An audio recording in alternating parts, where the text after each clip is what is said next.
ओम श्री गणेशाय नमः। श्री सरस्वती नमः। श्री वेदपुरुषाय नमः। श्री सुस्तानि परमेश्वर्यै नमः। अमरवस आदो अध्यात्मिक पुष्पवंतिका। ओम यं ब्रह्मा वरुणेन्द्र रुद्रमरुतास्नवन्ति दिव्यैस्तवैः वेदैः साङ्गपराक्रमोपनिषदैः गायन्ति यं सामगाः ध्यानावस्थितगतेन मनसा पश्यन्ति यं योगिनः यस्यान्तं न विदुः सुरासुराः देवाय तस्मै नमः। श्रीमच्चन्दनचर्चितो जलबभुः शुक्लाम्बरा मल्लिका मालालङ्कृतकुण्डला प्रविलसन्मुक्तावली शोभिता सर्वज्ञं निदानपुस्तकधरा रुद्राक्षमालाधरा वाग्देवी वदनाम्बुजे वसुतमे त्रैलोक्यमाता चिरम् मुखं करोति वाचालं पङ्गुं लङ्घयते गिरिं यत्कृपातमहं वन्दे परमानन्दमाधवम्। नमो भगवते तस्मै व्यासाय मिततेजसे यस्या प्रसाद वक्ष्यामि नारायणकथामिमं। नारायणं नमस्कृत्य नरं चैव नरोत्तमं देवीं सरस्वतीं व्यासं ततो जयमुदीरयेत्। प्रशस्तानि परमेश्वरी माता को उमा महेश्वर भगवान को। आज आठवां अध्याय अथ अष्टमोऽध्यायः। कुमार के वर्णन से अगस्त्य मुनि विष्णु भगवान संग्राम पाटन प्रदान बेपची पानी बची का देवताक्ष गंधर्व किन्नरादित्य समेत आहाकार गलेर 10 दिशा तरफ भागे ती परस्पर बंधते अवदक्ष प्रजापति का प्राणानंद किनकी नारायण जस्ता को श्रद्ध चक्र मिथ्यावयो जुन चक्र ने विष्णु खड़ावदा स्वयं शिवपति टिन सक्दैनथे त्यस्ता नारायण पनि भागे। अब हाम्रो क्षुद्र पराक्रमले के होला तस्मात् अब आफ्नो प्राण रक्षा गर्न उचित होला भन्दै 10 दिशा भागे। नारायण सहित देवताक्ष गंधर्व नाग आदि आफ्नो जीवन बचाई भागेको देखि वीरभद्र नागले चाहिँ निश्वास फेरि वर्षा कालको मेलझेल गर्दै तत्काल दक्षको टुप्पी समाति भूमिमा डलाई बोध गराए हे पापिष्ठ दक्ष तैले महादेवको अनेक निन्दा गरेछे आफ्नै शरीरको हत्या गरेछे त जस्तो पापी संसारमा खोजे पनि पाइन्न त्यो बौला हो उसलाई तडाके मलाई के होला भनी त्रिलोकमा ईश्वरको निन्दा गरेथे।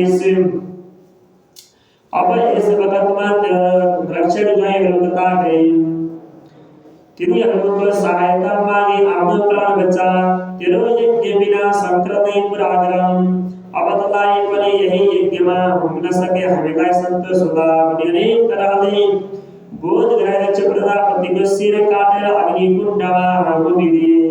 यस्ता प्रकारले दुष्ट संहार गरेको देखि नन्दी भृंगी चतुष्षष्ठी योगिनी बुधप्रेत विषमंजर र महाकाली आदिले प्रसन्न भई शिवनिन्दक दक्ष प्रजापतिको नाश गर्यौ। धन्य धन्य वीरभद्र तिमी समान वीर यस संसारमा हुन दुर्लभ छ भनी स्तुति गरे। त्यसपछि दक्ष प्रजापतिकी स्त्री वीरणीले आफ्ना पतिको शिरको कुण्डमा होमिदिएको देखेर अत्यन्त अधैर्य भई ठुलो हावा चल्दा केराको थाम्ले पृथ्वीमा गरी वर्षा परिन्।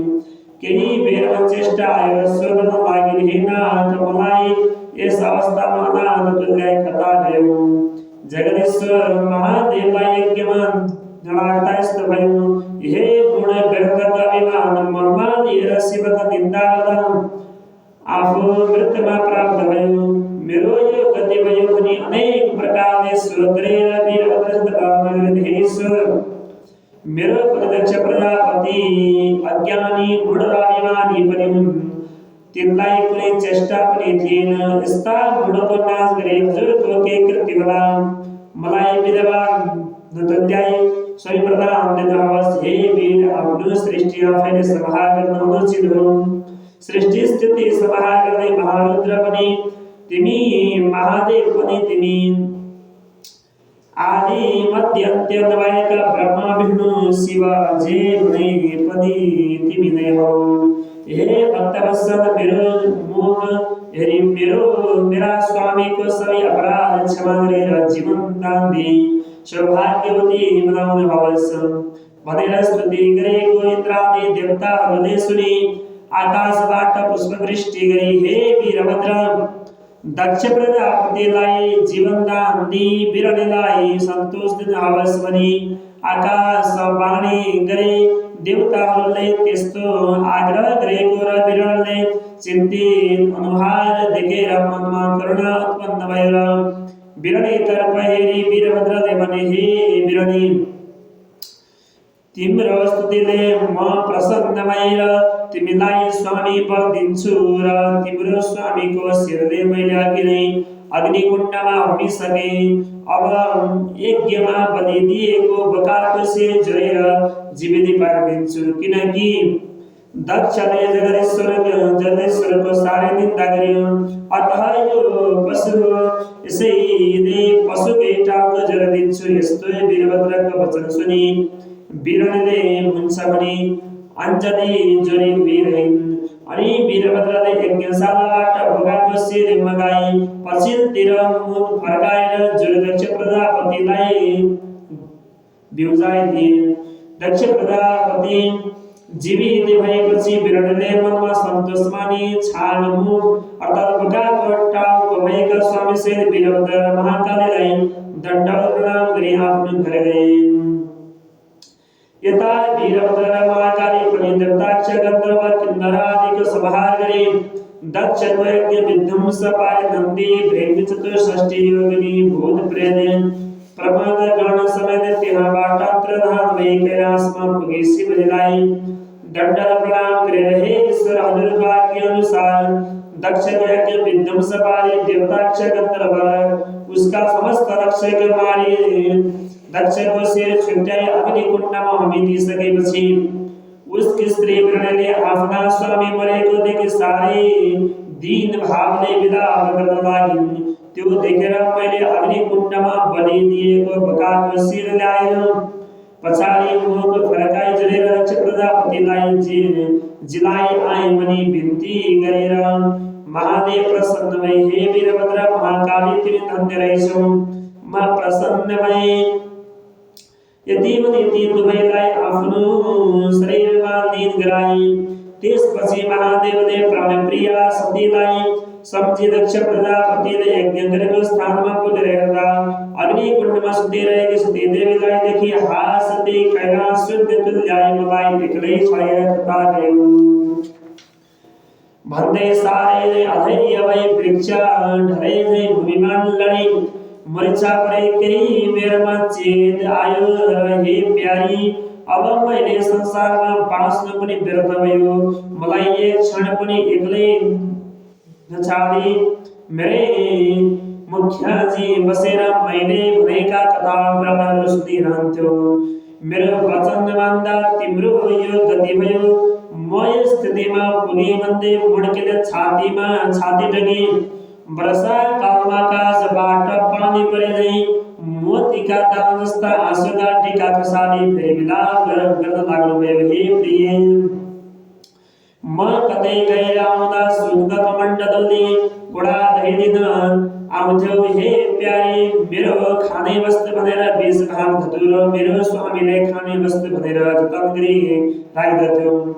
अब को राखिदेला तिमी बिना मेरो चिन्ता कसरी स्थिर रहला। यसरी भन्दै कहिले काखमा दिने कहिले अङ्कपाल गर्ने कहिले मै खाने कहिले छातीमा हात राख्ने कहिले सती देवीको हात समेत आफ्नो छातीमा राख्ने यसरी अनेक प्रकारका शोक गरे। सती देवीको मृत शरीर पिठ्यौमा बोकी बौलाहा जस्तै भएर पृथ्वी भ्रमण गरिने।